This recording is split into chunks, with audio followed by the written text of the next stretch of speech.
Hello दोस्तों, क्या हाल है। तारीख आज 28 अगस्त 2024, दिन बुधवार, हिंदी तिथि 10वीं। और आइए बात करते हैं आज के मुख्य समाचार में देश भर की तमाम बड़ी खबरों पर नजर डालते हैं। देखिए, पहली खबर, अब भारत पाकिस्तान की सीमा देखना ज्यादा आसान होगा क्योंकि आप ऑनलाइन ई पास बनाकर अब बॉर्डर देख सकेंगे। राजस्थान जैसलमेर में अब भारत पाकिस्तान सीमा के लिए ये ई पास की सुविधा शुरू कर दी गई है और इसके लिए सिंपली आपको कुछ नहीं करना, ऑनलाइन इस पोर्टल पर जाना है। यहाँ से आप ई पास ई टिकट ले सकते हैं। चलिए अगली खबर देखिए। एनटीएफ की पहली बैठक में लोगों के सुझाव के लिए शुरू किया गया पोर्टल। एनटीएफ यानी कि नेशनल टास्क फोर्स की पहली बैठक हुई। देश में डॉक्टरों की सुरक्षा को लेकर सुप्रीम कोर्ट ने जो ये कमेटी गठित की थी, तो इस बैठक में आम लोगों के भी सुझाव लिए जा रहे हैं और इसके लिए स्वास्थ्य मंत्रालय की तरफ से एक राष्ट्रीय पोर्टल बनाया गया है। आप भी इस पोर्टल के जरिए अपने सुझाव दे सकते हैं कोलकाता डॉक्टर मामले पर, है ना। चलिए अगली खबर देखिए। मोदी सरकार ने किसानों के लिए तय की ये 6 प्राथमिकताएं। जागरण एग्री पंचायत में कृषि मंत्री शिवराज सिंह चौहान की तरफ से ये बड़ा ऐलान किया गया है और कृषि मंत्री ने सरकार की कौन कौन सी प्राथमिकताएं गिनाई। इन 6 प्राथमिकताओं में शामिल है किसानों के लिए खाद्य सुरक्षा को मजबूत करना, उत्पादन बढ़ाना, किसानों की आय बढ़ाना, उत्पादन की लागत घटाना और उत्पादन की सही कीमत देना। वहीं प्राकृतिक आपदा के दौरान किसानों के नुकसान की भरपाई करना, फसलों का विविधीकरण करना और आने वाली पीढ़ियों के लिए भी धरती को सुरक्षित रखना। ये मतलब सरकार के भविष्य के प्लान है किसानों के लिए खेती बाड़ी से जुड़े। हाल ही में आपको बताओगे सरकार ने किसानों के लिए 106 तरह की उन्नत किस्में भी जारी की थी, तो उसका भी जिक्र किया केंद्रीय कृषि मंत्री शिवराज सिंह चौहान ने। चलिए अगली बड़ी खबर देखिए दोस्तों। अब 18 नहीं बल्कि 21 साल में होगी लड़कियों की शादी। हिमाचल प्रदेश सरकार की तरफ से विधानसभा में ये विधेयक भी पारित कर दिया गया। काफी समय से आपको पता होगा हमारे देश में लड़कियों की शादी की उम्र बढ़ाने की मांग की जा रही है और अब इसी बीच हिमाचल प्रदेश सरकार की तरफ से ये बड़ा कदम उठाया गया। वैसे तो अभी भारत देश में लड़कियों की शादी की उम्र कानूनी तौर पर 18 साल है ना,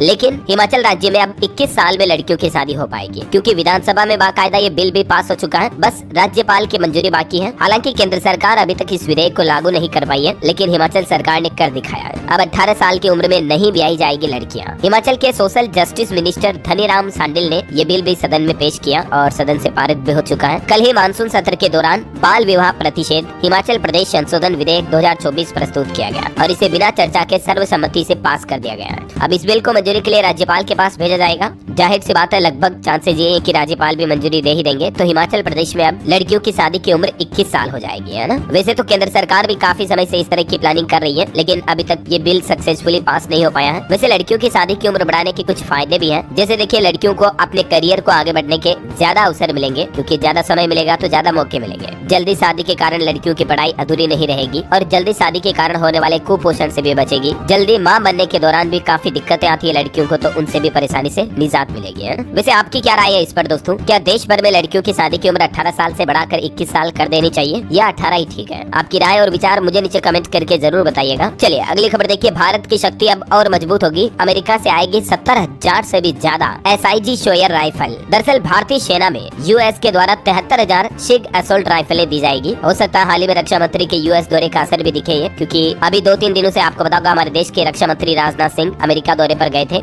इसी बीच भारत सरकार ने रक्षा मंत्रालय के जरिए शिग शोयर कंपनी को दूसरी बार 73,000 SIG 716 असोल्ट राइफल का ऑर्डर जारी कर दिया है और इस समझौते की कीमत तकरीबन 800 करोड़ रुपए बताई जा रही है। इस तरह से अब हमारी भारतीय सेना में टोटल लगभग 1.5 लाख शिग असोल्ट राइफलें शामिल हो जाएगी, है ना। चलिए अगली खबर देखिए। विज्ञापनों से जुड़े केंद्र सरकार के आदेश पर सुप्रीम कोर्ट ने रोक लगा दी है। सरकार ने आयुर्वेदिक और यूनानी दवाओं को नियम 170 से छूट दी थी, जो कि भ्रामक विज्ञापन को रोकता है, लेकिन सुप्रीम कोर्ट ने फिलहाल केंद्र सरकार के इस फैसले पर रोक लगा दी है। चलिए खबर देखिए। एप्पल कंपनी का इट्स ग्लो टाइम इवेंट 9 सितंबर को आयोजित होगा अगले महीने और इस इवेंट में कंपनी आईफोन 16 सीरीज के 4 स्मार्टफोन्स भी लॉन्च करेगी। एप्पल वॉच और कुछ नए AI फीचर्स भी आपको देखने को मिल सकते हैं आईफोन में। चलिए अगली खबर देखिए दोस्तों। कोलकाता ट्रेनिंग डॉक्टर मामले पर अब खबर आ रही कि CBI एम्स के एक्सपर्ट की मदद लेगी। मुख्य आरोपी के बाद पूर्व प्रिंसिपल संदीप घोष का भी पॉलीग्राफ टेस्ट पूरा हो चुका है। ईडी ने भी अब इस मामले पर एक केस दर्ज किया है और इस बीच खबर है कि अब एम्स के डॉक्टर एक्सपर्ट के जरिए DNA और फोरेंसिक रिपोर्ट की जांच का पता लगाएगी CBI कि क्या वाकई में वारदात में संजय रॉय ही एकमात्र आरोपी है या इस अपराध में और अन्य लोग भी शामिल हैं। मतलब डॉक्टर के साथ गंदा काम एक ने किया या फिर कुछ और लोगों का ग्रुप था इसमें। ये बात का पता लगाया जाएगा एम्स के डॉक्टर के जरिए, है ना। वैसे इस कोलकाता केस में अब एक और नया मोड़ देखा गया। अब पश्चिम बंगाल में छात्रों ने बड़ा तेज प्रदर्शन किया और इसमें 100 से ज्यादा छात्र घायल हो गए क्योंकि पुलिस ने लाठीचार्ज भी किया, वाटर कैनन चलाई, आंसू गैस के गोले भी दागे। क्योंकि कोलकाता में छात्र संगठनों ने प्रदर्शन करते हुए मांग की है कि पश्चिम बंगाल के मुख्यमंत्री ममता बनर्जी सरकार अपने पद से इस्तीफा दे। ये देख सकते हैं आप तस्वीरें। कलकत्ता की सड़कों पर बवाल मच गया फिर से। प्रदर्शनकारियों ने पत्थर भी फेंके, इधर पुलिस ने भी जवाबी कार्रवाई की, आंसू गैस के गोले वगैरह दागे। तो ऐसे में छात्रों पर पुलिस के लाठीचार्ज से बीजेपी नाराज हुई और आज पश्चिम बंगाल बंद का ऐलान कर दिया है। बीजेपी का कहना है कि ममता बनर्जी तानाशाह है। भाजपा भाजपा आज 12 घंटे तक बंगाल को बंद रखेगी और इसी बीच ममता सरकार ने भी अपने सभी कर्मचारियों को ऑफिस आने का निर्देश भी दे दिया, कहा कि हम बंद में शामिल नहीं होंगे ऐसा। वैसे दोस्तों कोलकाता मामले में एक और बड़ा खुलासा ये सामने आ रहा है कि वारदात की रात जो दरिंदा संजय रॉय है उसने जिस बाइक का इस्तेमाल किया ना वो बाइक एक पुलिस कमिश्नर के नाम पर रजिस्टर्ड है। और हाल ही में मीडिया रिपोर्ट्स भी आई थी कि संजय का एक दोस्त भी था पुलिस कमिश्नर, तो हो सकता है उसकी बाइक हो। बहरहाल अभी इस पर जांच चल रही है। और बंगाल सरकार पर एक आरोप ये भी लगाया जा रहा है कि बंगाल में अभी भी महिला हेल्पलाइन की सुविधा लागू नहीं की गई है। केंद्रीय मंत्री अन्नपूर्णा देवी ने ममता सरकार को फटकार भी लगाई। दोस्तों कोलकाता पश्चिम बंगाल के अलावा भी और कई जगहों पर ऐसे मामले देखे जा रहे हैं। देखिए कल ही महाराष्ट्र के रत्नागिरी में भी एक नर्सिंग स्टूडेंट के साथ इस तरह की घटना को अंजाम दिया एक ऑटो ड्राइवर ने पानी में नशीला पदार्थ पिलाकर। दिनों दिन हमारे देश में महिलाओं के साथ अपराध की घटनाएं काफी ज्यादा बढ़ती जा रही हैं। अब वक्त आ चुका दोस्तों इन घटनाओं पर लगाम लगाने के लिए सख्त सजा ए मौत के ऐलान का। क्या कहना चाहोगे आप इस बारे में, कमेंट करके बताइएगा मुझे। बहरहाल अगली खबर देखिए आप। 11 साल बाद जेल से बाहर आया आसाराम। इलाज के लिए राजस्थान जोधपुर से महाराष्ट्र पुणे के लिए रवाना हुआ। डॉक्टर और सहायक के अलावा किसी से नहीं मिल पाएगा, ये कंडीशन के साथ कोर्ट ने इलाज की इजाजत दी है। और वही देखिए बंगाल में ओबीसी सर्टिफिकेट रद्द मामले में भी सुप्रीम कोर्ट में सुनवाई हुई। कलकत्ता हाईकोर्ट ने आरक्षण को अवैध बताया था। ममता सरकार इसके खिलाफ सुप्रीम कोर्ट पहुंची, लेकिन इस सुनवाई में भी कोई डिसीजन नहीं बन पाया। अब देखते हैं आगे इस पर और क्या फैसला था। जो भी अपडेट आएगा मैं आपको बता दूंगा। फिलहाल देखिए अगली खबर।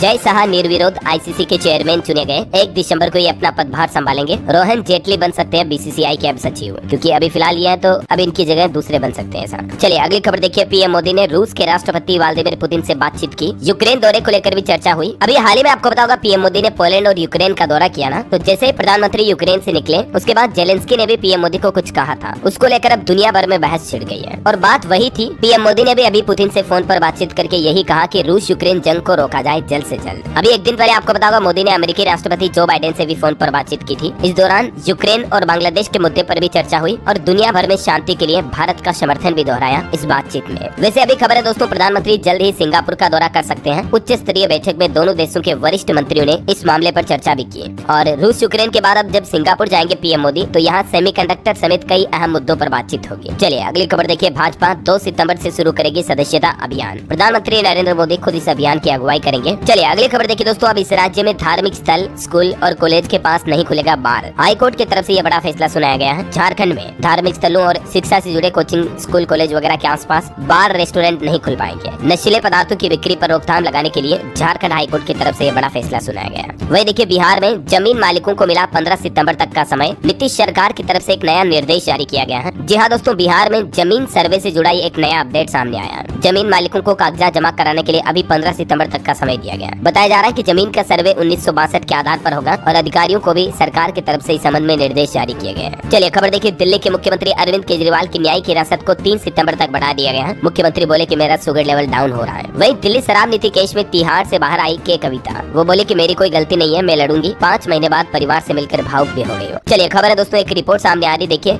देश के टॉप 150 जिलों में 5 लाख से ज्यादा आय वाले 60% परिवार रहते हैं, जिसमें बेंगलुरु शहर और हैदराबाद शीर्ष स्थान पर है। मतलब देश के ज्यादातर रईस लोग इन्हीं 150 जिलों में रहते हैं। चलिए खबर है। राजस्थान में 1 सितंबर से 25 अक्टूबर तक चलेगा सड़क मेंटेनेंस कैंपेन। राजस्थान की वित्त मंत्री दिया कुमारी की तरफ से ये बात की घोषणा की गई है। राज्य में सड़कों का जो हाल बिगड़ा हुआ है भारी बरसात की वजह से, तो अब इन्हीं को ठीक करने के लिए रोड मेंटेनेंस कैंपेन अभियान शुरू किया जाएगा राजस्थान सरकार की तरफ से, है ना। चलिए बड़ी खबर देखिए। भारत में मंकी पॉक्स की जांच के लिए RT-PCR किट डेवलप हो चुकी है, जो कि मात्र 40 मिनट में रिजल्ट देगी। हाल ही में आपको पता होगा WHO ने एमपॉक्स को हेल्थ इमरजेंसी भी घोषित किया था 14 अगस्त को। विश्व स्वास्थ्य संगठन की तरफ से इसे ग्लोबल पब्लिक हेल्थ इमरजेंसी घोषित कर दिया है। तो इसके बाद ये मंकी पॉक्स को लेकर भारत के लिए अच्छी खबर आई है। भारत ने मात्र 15 दिनों के अंदर ही RT-PCR किट डेवलप कर ली है। इस किट का नाम है IMDX मंकी पॉक्स डिटेक्शन, जिसे सीमेंस हेल्थ इंजीनियर्स के द्वारा बनाया गया है। जल्दी ही आपको मार्केट में अवेलेबल होगी। और वही खबर ये है दोस्तों कि 19 देशों में अब तक मंकी पॉक्स के मामले सामने आ चुके हैं। अफ्रीका में वैक्सीन का भी इंतजार बाकी है, क्योंकि काफी ज्यादा मामले इसके अफ्रीका में ही आ रहे हैं। और अब एमपॉक्स की रोकथाम के लिए WHO की तरफ से एक नई योजना भी शुरू की गई है। WHO के प्रमुख टेड्रोस बोले कि इस बीमारी के प्रकोप को रोका जा सकता है। विश्व स्वास्थ्य संगठन की तरफ से 6 महीने की योजना शुरू की गई है। WHO ने कहा कि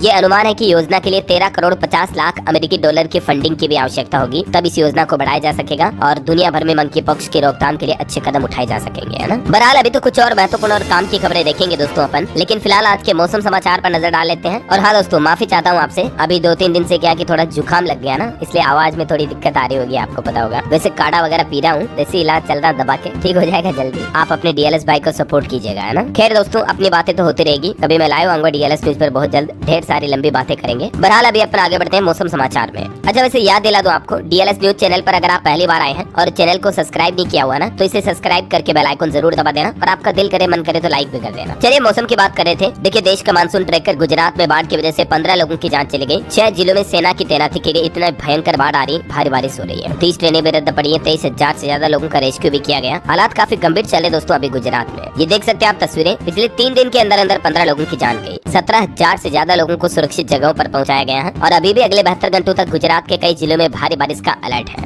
और वही खबर है, केदारनाथ पैदल मार्ग पर भी आवाजाही फिर से शुरू हुई। 25 दिन बाद घोड़ा खच्चरों से केदारनाथ में सामग्री भेजी गई, जल्द यात्रा शुरू होने की भी उम्मीद है। बाकी पैदल आना जाना तो अभी शुरू हो गया। आपदा के 26 दिन बाद केदारनाथ की पैदल यात्रा शुरू हुई, 400 यात्री रवाना हुए। कुछ राज्यों के मौसम अपडेट देखिए दोस्तों। मध्य प्रदेश का मानसून अपडेट। कुछ असामाजिक तत्वों की घिनौनी करतूत देखिए आप। सतना में उफनती नदी में गायों को धकेल दिया। एमपी में इंदौर समेत 5 जिलों में पानी गिरा। प्रदेश में 2 दिन धूप रहेगी। 29 अगस्त के बाद फिर से तेज बारिश का सिलसिला शुरू होगा। राजस्थान में भी देखिए आप, उदयपुर में तेज बारिश की वजह से मकान ढहा, 1 की जान चली गई। बरसात ने 13 साल का रिकॉर्ड तोड़ दिया। बिशलपुर बांध में पिछले साल से ज्यादा पानी आ गया है। बिहार का मानसून अपडेट है। भागलपुर, मुंगेर, वैशाली में उफान पर चल रही गंगा नदी। कई निचले इलाकों में घरों में पानी घुस गया। अब तक 24% कम बारिश हुई फिर भी बिहार में। हरियाणा में भी देखिए, आंधी में एक युवक पर पेड़ गिरा तो जान चली गई। आज भी 4 जिलों में तेज बारिश का अलर्ट है। 31 अगस्त तक मानसून एक्टिव रहेगा हरियाणा में। इधर पंजाब में देखिए, आज से एक्टिव होगा मानसून। 15 जिलों में बारिश की संभावना। राज्य का औसत तापमान सामान्य से 2 डिग्री बढ़ा। हिमाचल प्रदेश के भी 7 जिलों में भारी बारिश का अलर्ट है। 2 दिन एक्टिव रहेगा मानसून। झारखंड के 8 जिलों में बारिश और बिजली गिरने का येलो अलर्ट। अगस्त में सामान्य से 31% ज्यादा बारिश हुई झारखंड में। और भी अगले 24 घंटों के दौरान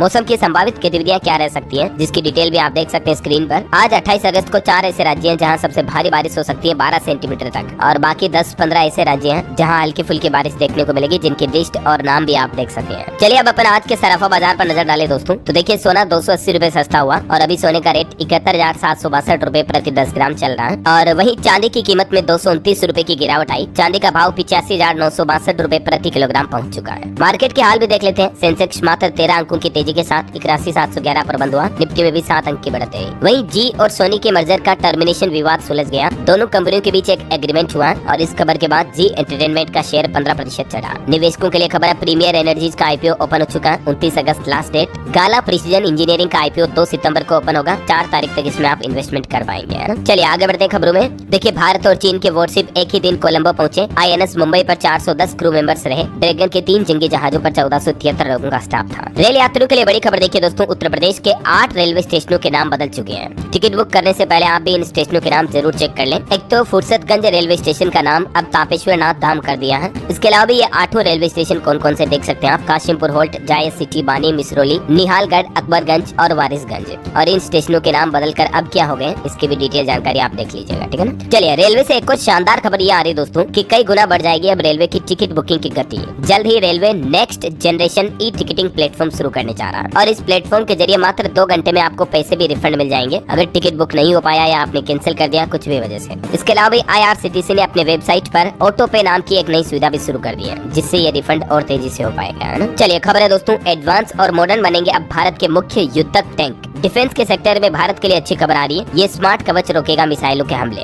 जैसे रेलवे में कवच सिस्टम लगाने जा रहा है ना, इंडियन रेलवे का प्लान है, वैसे ही अब डिफेंस में भी कवच सिस्टम लगाया जाएगा। DRDO का कवच होगा ये, जो कि टैंकों पर एंटी टैंक गाइडेड मिसाइलों के अटैक को नाकाम करेगा। चलिए एक दुखद खबर देखिए दोस्तों, मध्य प्रदेश के कूनो नेशनल पार्क से आई है ये। नामीबिया से लाए गए एक और नर चीता, जिसका नाम पवन था, उसकी जान चली गई है और इसमें डूबने की आशंका जताई जा रही है। चलिए अगली खबर देखिए, सरकार ने आंकड़े जारी किए। पिछले 10 साल में 53 करोड़ से भी ज्यादा जनधन खाते खोले गए, और इन खातों में लोगों ने कितने लाख करोड़ रुपए की धनराशि जमा की पता है। इन खातों में लगभग 2.5 लाख करोड़ रुपए जमा है, जो कि ज्यादातर गांव के लोगों के बैंक अकाउंट है, जनधन अकाउंट है ना। भारत के लिए एक और बड़े गर्व की बात देखिए आप, भारतीय मूल के केवन पारेख, जो कि अब बनेंगे आईफोन बनाने वाली कंपनी के CFO। यूएस में एक और भारतवंशी का जलवा आपको देखने को मिलेगा। वैसे भी अभी दुनिया की कई बड़ी नामी जानी मानी कंपनियों के CEO भारतीय ही हैं। इसी बीच अब दुनिया की सबसे मूल्यवान टेक कंपनी एप्पल के भी नए चीफ फाइनेंशियल ऑफिसर यानी CFO भारतीय मूल के केवन पारेख होंगे, और ये अपनी 2025 जनवरी से ही नई जिम्मेदारी संभालेंगे। करंट अफेयर्स के हिसाब से इंपोर्टेंट है, ध्यान रखिएगा, है ना। चलिए खबर है, सुप्रीम कोर्ट ने केंद्र सरकार को नेशनल हाईवे से अतिक्रमण हटाने का निर्देश दिया और अब चेकिंग के लिए भी अलग से टीम बनानी होगी। केंद्रीय सड़क परिवहन और राजमार्ग मंत्रालय को सुप्रीम कोर्ट की तरफ से ये आदेश जारी किया गया। वही देखिए बड़ी खबर, दिल्ली हाई कोर्ट का फैसला, नशे की हालत में अदालत में पेश होना आपराधिक अवमानना है और एक वकील को एक ऐसे ही केस की सुनवाई के दौरान 2 साल की जेल की सजा सुनाई गई। चलिए खबर है दोस्तों, बिहार के नालंदा में गुरु पद्म शंभव के जीवन पर अंतर्राष्ट्रीय सम्मेलन आज बुधवार से ही आरंभ होने जा रहा है। 28 और 29 अगस्त 2 दिन ये चलेगा सम्मेलन। वही देखिए BPRND का 54वां स्थापना दिवस आयोजित होगा और इस मौके पर गृह मंत्री अमित शाह आज बुधवार को दिल्ली में आयोजित समारोह में शामिल होंगे। नए आपराधिक कानूनों पर भी चर्चा करेंगे। चलिए अगली खबर देखिए, हमारे विदेश मंत्री एस जयशंकर और ब्राजील के विदेश मंत्री दोनों नई दिल्ली में भारत ब्राजील संयुक्त आयोग की बैठक में शामिल हुए और भारत ब्राजील के बीच कई अहम समझौतों पर बातचीत भी हुई। वही देखिए केंद्रीय मंत्री डॉक्टर एल मुरुगन ने नई दिल्ली में भारतीय जन संचार संस्थान में इंक्यूबेशन सेंटर का उद्घाटन भी किया। और वही देखिए हमारे देश की वित्त मंत्री निर्मला सीतारमण का कहना है कि यूपीएस लागू करना कोई यू टर्न या कोई रोलबैक नहीं है। हाल ही में जो केंद्र सरकार ने ये यूनिफाइड पेंशन स्कीम शुरू की, तो इस पर अब ये वित्त मंत्री का पहला बयान देखने को मिला। जीएसटी दरों को लेकर भी इनका कहना है कि बदलाव पर कोई फैसला नहीं होगा इस बार आने वाली जीएसटी काउंसिल की मीटिंग में, है ना। चलिए अगला अपडेट देखिए दोस्तों, दुबई में 24वें अंतर्राष्ट्रीय मदर टेरेसा पुरस्कार समारोह का आयोजन किया गया मिलेनियम प्लाजा दुबई में। चलिए अगली बड़ी खबर देखिए दोस्तों, अब बड़े बिजली बकायेदारों की खेड़ नहीं, इनकी डिटेल को अब सरकार खुद फेसबुक, इंस्टाग्राम, सोशल मीडिया पर शेयर करेगी। साथ में नाम और पते भी बताए जाएंगे। मध्य प्रदेश के कई जिलों में इस तरह की सूची भी तैयार कर ली गई है, जिन्हें सोशल मीडिया के माध्यम से सार्वजनिक किया जाएगा कि किन किन लोगों के पैसे बकाया है, वो जल्दी से जल्दी जमा करा दें ऐसा। वैसे दोस्तों इंस्टाग्राम में कुछ फोन्स वगैरह को लेकर नए फीचर मिलेंगे आपको। अब नए स्टाइल में आप टाइपिंग कर पाएंगे। कैनवा जैसी फोटो एडिटिंग के लिए न्यू इफेक्ट्स और फीचर्स भी आपको इंस्टाग्राम पर जल्दी देखने को मिलेंगे, है ना। वैसे मध्य प्रदेश में एक